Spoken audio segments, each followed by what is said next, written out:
Hello, everybody. Welcome back to Visionary Magazine. I hope you're all doing well and I hope you're all safe. This is your host, Majid, and today we're coming to you with another interview. Now, this is going to be a very, very special one. Today, we're interviewing fashion legend and icon Jeff Hamilton. Now, if you don't know who he is, Jeff Hamilton is a fashion designer and entrepreneur who moved from Morocco to the United States in the late 70s, New York to be specific. And from there, he just started getting into fashion design, growing in his career and ended up launching Guess Men, Guess Jeans for men. At the time, it was only done for women. He launched the men's section and he grew it into a multi-million dollar business. And from there, he went on to design these very iconic leather jackets that were worn by people like Michael Jordan, Michael Jackson, Bill Clinton, Nelson Mandela, like the list goes on and on. So this is going to be a very, very interesting one. We're just going to start this off because I'm excited and let's get it. So Right. just to start this out, for those who might live under a rock and not know who you are, could you like just give a quick introduction to who you are and what you do? Um, I'm a clothing designer. I've been designing for 40 years. I was the original founder of Guess Jeans for Men and the first licensee ever for Guess Jeans. And in the late 80s, mid 80s, I started designing um, leather jackets. So originally it was designed just for me, and then one thing led to the other. I started getting involved with a bunch of celebrities, and I got involved into the sports, and then the journey started. Okay, well, before we get into your business and your entrepreneurial journey, I want to go into a little bit about like your background. Could you tell us about like your background, your childhood? What was that like? Yeah, I'm born in Morocco and was raised in, so I'm Maghrebi. I'm Nice, I'm born nice. in Morocco and grew up in left when I was a kid and was raised in Paris, France, and moved here in the early 80s to Los Angeles. And I know that Guess Men was your first business venture. So what led to that business venture? Were you always an entrepreneur or like what is it that led to that? My background was more math, and I mean I was like a with math and physics. I mean I was a good student in school, and I wanted to become a CPA. That was my dream, was to become an accountant, Interesting. and I love numbers and I love the business part of it. But I always was had good. I mean, I thought I had good taste, and I love fashion, and I love, I just always was intrigued by jeans originally, more than jackets. And I like jackets, but jeans was my thing. And I just wanted to come out. Always was attracted to America, and I wanted to live the American dream, and dealing with everything that's represented, and when I came to America, I basically start hustling in the streets and trying to buy and sell and try to do different things. And then I hooked up with the people from Guess, and they were not doing the men's, they were doing the women's. They're starting the women's company, and I was very familiar with the concept of licensing, and I approached them to get a license to do the menswear. And I Okay. started the company with $20,000 in 1983, and worked very hard, worked 12, 14 hours a day. And by the time, like within 18 months, 24 months, I was doing $5 million a month in sales. And I was like the biggest brand in menswear at the time, around 1985. Okay, that's And I was interesting. And still basically like an immigrant that didn't even have a green card in America, oh barely wow. spoke English, and but it was a great experience. And how were you able to take Guess, which at that time I believe was like worth 1 million or 2 million, and you were able to grow it into something that's worth much more? How were you able to grow that business? And I was able to do it. And the way I was able to do the business was that everything was basically magical. Everything was magical at the time. So, Okay, that's and that's interesting. that's how it worked. And when you finished the Guess situation, did you like sell it off or like what happened there? No, my contract expired, Okay. and when it expired, then I started doing the jackets. I started doing a Jeff Hamilton brand, which was kind of like mostly a lifestyle brand with jeans and shirts and different things. And then ultimately, I started making jackets because I started making jackets for myself, which was my main thing was to do jackets for myself. And who was the And first then, like big celebrity to buy one of your jackets and promote it? probably George Michael. Okay.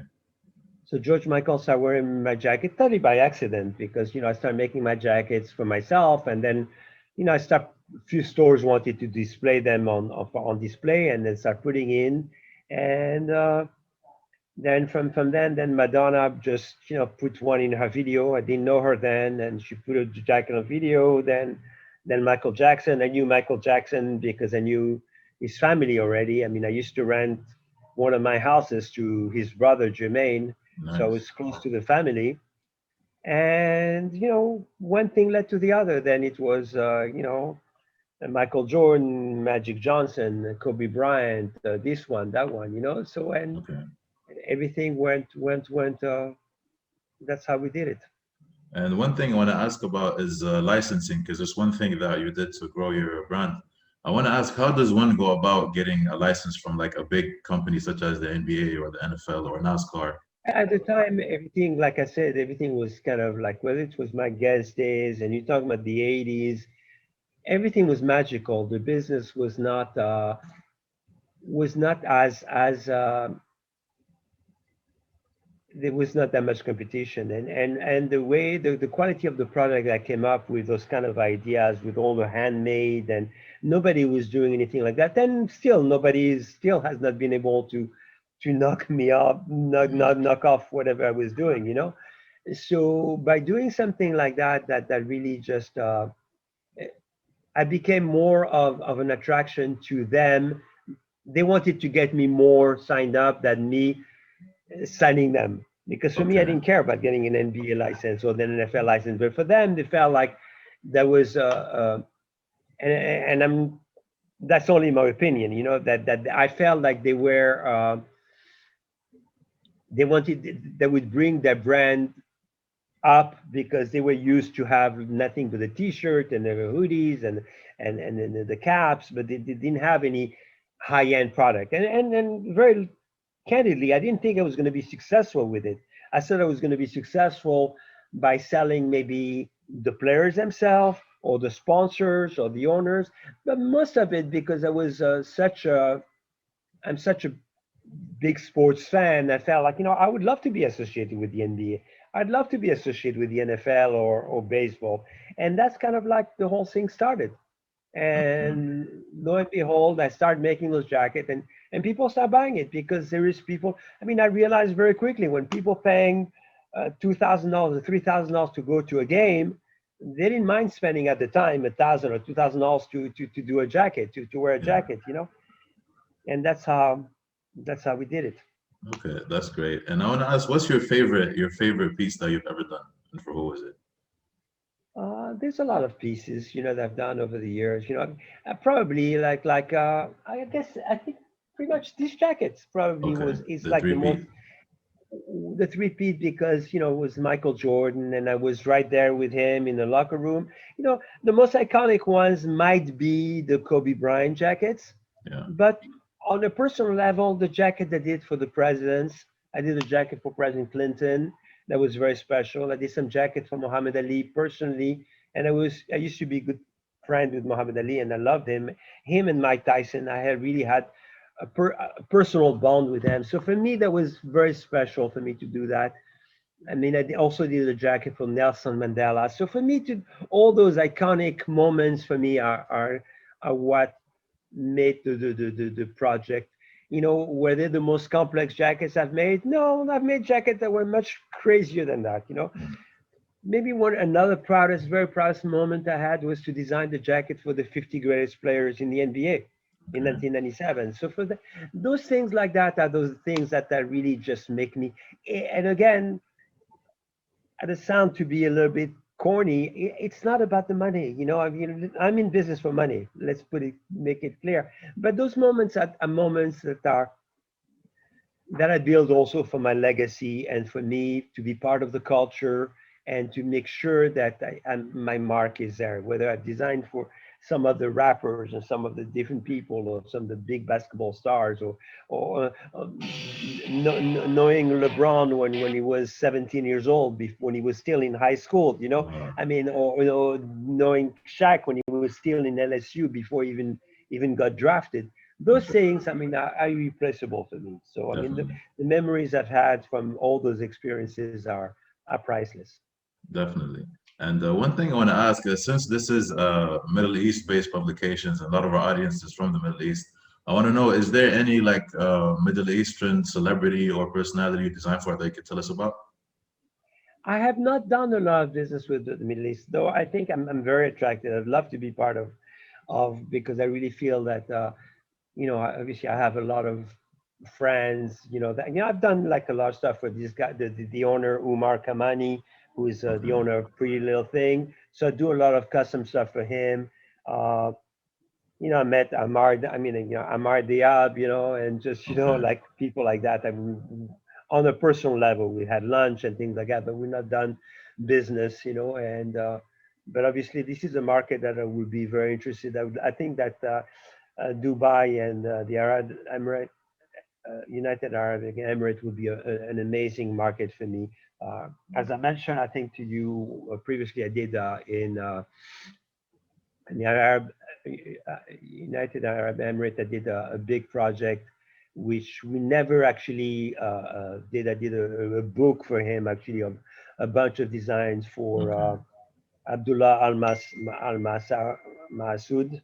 Masaud, Yeah. Masaud, right? Yeah. Masood. And things like that. But I really think there's tremendous potential because not only as a designer but also as an artist, because I do art pieces as well, and the King of Morocco is one of my collectors, and he's bought a lot of pieces for me, Nice. uh, M6, and I really just obviously my roots are being Moroccan. I always feel like it's in my blood, so I Definitely. always will be. This is my number Definitely. one DNA. Yeah.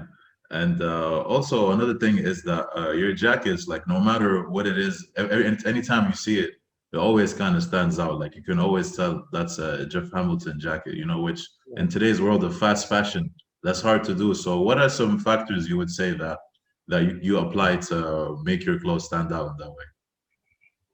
It's just like the that whether it's an egomaniac or pretentious or real, the reality is I just want the jacket to be an extension of myself. And the biggest compliment that I have that I can ever get is when people say that jacket looks like you. I Okay. or I know that you've made it, because Okay. it's kind of like I really put my love and soul into every single design, whether it's a commercial design, whether it's a hoodie, whether it's a t-shirt. I just want to make sure that it represents, myself. One of the things that I said to designers or to interview is when a designer puts his name on the label, you basically invested in making sure that that the quality is there. You cannot Okay. you have to stand behind it, and one of the things that I've done early on in probably in the 90s that I started doing is that every single high-end jacket that I made, I personally signed it. Okay. Not only I sign them, but sometimes I number them. Sometimes I put the actual date if it's for an All-Star game or for right now I'm working on a Kobe project, and we're gonna be hopefully releasing it for the induction in the Hall of Fame. That's So we're gonna cool. have the date of the Hall of Fame, and maybe we might make 24 jackets only, but the 24 jackets are gonna be number 1 to 24. The jackets are gonna be delivered actually in a frame. So me being in the art world is like myself also looking at it like I'm an artist. I'd like to think myself as an artist rather than just a jacket maker. Even though I'm a jacket maker, but the idea is by people knowing that I have personally touched every single jacket that came out of my manufacturing facility and my work, because I personally sign every one of them, my DNA is in it, you know. So it's kind of like and by doing that, I noticed that for the last 30 years that my jackets have been famous. My jacket, if somebody bought a jacket in 1991, and you know, like you go on eBay, the jacket is worth 5-6 times the price that it was. So it's Yeah. kind of the hype of art goes in as well for the jackets, and the fact that I'm making them very limited edition, and you know, obviously, unfortunately, because of workmanship and materials, my prices are very expensive, and it's not affordable to everybody.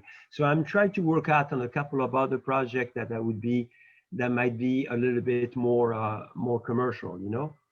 Okay, definitely. And I was just And yeah, gonna touch on that point you said, which is, with the resale right now, a lot of the big companies, Nike, Adidas, they're kind of bothered by the fact that their products get resold for, 5, 6 times with the prices. So I was right. gonna ask you, since your jackets also like go up in price, does that bother you, or do you see it as a good thing? No, I'm very proud of it. I'd rather just, if somebody bought a jacket for me in $2,000 in 1995 and now it's worth 10,000, I'd rather be worth 10,000 than worth $200. And Yeah, you true. find it in a thrift shop, you know. So, Yeah, true. people are cherishing it. I mean, even this morning, I had somebody that bought a jacket. I mean, he bought this jacket probably in 1988, based on the design that I received. The guy needed like some buttons change and different things, so he sent it to me. And the guy is like basically cherishing his jacket like it's a piece of jewelry, and I really appreciate that, because like I said, I put my love and effort in the design and the workmanship. I don't, you know, a lot of people say, "Oh, how come? Where am I going to get my jacket? I've been waiting a month." I say, "Well, you know, you want to get jacket that you're going to get, go to a store, get it. But if you want to get something that's going to be like a piece of jewelry, I mean, you're going to have to wait, because I'm not rushing it. If the cut is not done correctly, I'm just going to go and redo the whole jacket from scratch, and I don't care if I lose money, because I just want to make sure that the finished product is done right." Okay, okay, that's great. And one thing I want to ask, which is like a little bit separate from the business kind of questions, which is like every designer or jeweler that ever worked with Michael Jackson always has like a funny or crazy Michael Jackson story. So I just wanted to ask, do you have an interesting Michael Jackson story you could tell us? No, no, I don't. I mean, I Okay. just, like I said, I mean, like he was pre-COVID. He always wore the masks, everywhere. Like, Yeah, I true. went when I used to meet him. He was like the mask. He really spoke with one of the only thing that's probably shocked him. And I've been to his house numerous times, and I took my kids to his house, because my kids were the same age as Jermaine's kids, and then they played together. Uh, I mean, the only thing that noticed for me is like he had a regular voice. He didn't speak on that high voice. He Okay. speak normally like a normal person, like you and I. And I think there was an act on that. So, but I'm still very friendly with the whole family. Okay, that's It's interesting. like, And I'm just dropping a shoe next month with Converse and Chinatown Market, and I think his kids got the package already. So, oh, I nice. mean, we have about 50 celebrities are going to be receiving the whole package. Yeah, that's interesting. And Jeff Hamilton, what's next for you in the next 10 years? Where do you see yourself in the next 10 years? I'm just, I'm going to continue what I'm doing here. I'm passionate about designing and creating, and like getting those things that excite me, like what we did the weekend for a couple of weeks ago for the Super Bowl. Uh, but also, I'm developing other brands that are a little bit more.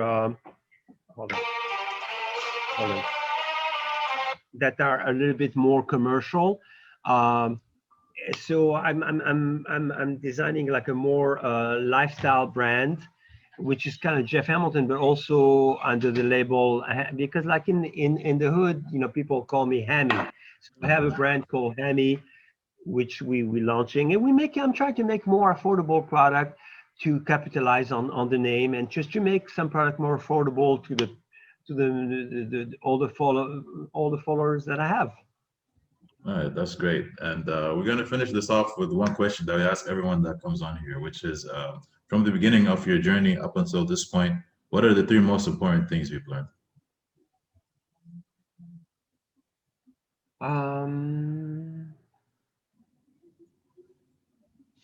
Work hard, work smart, and try to be lucky. All right, that's great. That's And, great. and if you have two of the three elements, no, no, let me get four elements. The four elements, three, to be successful, you need three elements: to work hard, to work smart, to have some kind of talent, and to be lucky. So if you have three of those four elements, you're going to succeed. All right, that's true. That's very true. And other than the brand you have coming out, is there anything else we should be looking at that you're gonna have out in the next few months? No, just working on different drops with a lot of other big brands. We obviously trying to put a deal together with Supreme. We might be doing a shoe with Nike. A lot of projects in the works. All right, that's great. Well, thank you so much for coming on. It was a pleasure. Thank you, Majid. The pleasure I to appreciate be you. part I of will it. stay in touch. Take care. Thank you. Great. Bye-bye. Thank you. All right, everybody. That was Jeff Hamilton. I'll make sure to have all the links to his website and his Instagram page below the video. So you make sure you go check that out and look at the work he's doing. Follow us on Instagram, Facebook, YouTube.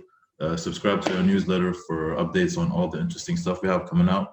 And thank you for watching. Take care till I see you next. Peace.